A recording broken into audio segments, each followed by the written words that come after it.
জমার শিবির মুনাফিক যারা আছে তারা বলছে আর তারিখ এখানে আসতে পারবে না, বুট হবে না, এখানে বুট হবে, তারিখও আসবে ইনশাআল্লাহ।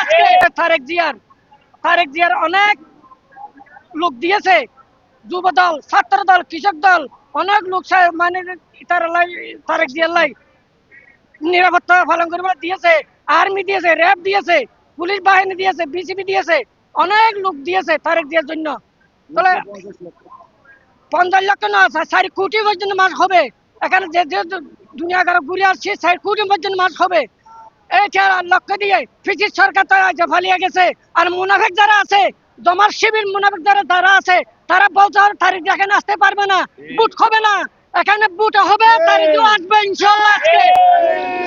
আসসালামু আলাইকুম ওয়া রাহমাতুল্লাহ। তারেক জিয়ার অনেক লোক দিয়েছে, যুব দল, ছাত্র দল, কৃষক দল, অনেক লোক মানে তারেক জিয়ার লাই নিরাপত্তা পালন করবার দিয়েছে, আর্মি দিয়েছে, র্যাব দিয়েছে, পুলিশ বাহিনী দিয়েছে, বিসিবি দিয়েছে, অনেক লোক দিয়েছে তারেক জিয়ার জন্য। তাহলে 50 লক্ষ না, 4 কোটি পর্যন্ত মাস হবে এখানে, যে দুনিয়া ঘুরে আসছে 4 কোটি পর্যন্ত মাস হবে। এইটা লক্ষ্য দিয়ে ফিজির সরকার তারা ফালিয়ে গেছে। আর মুনাফিক যারা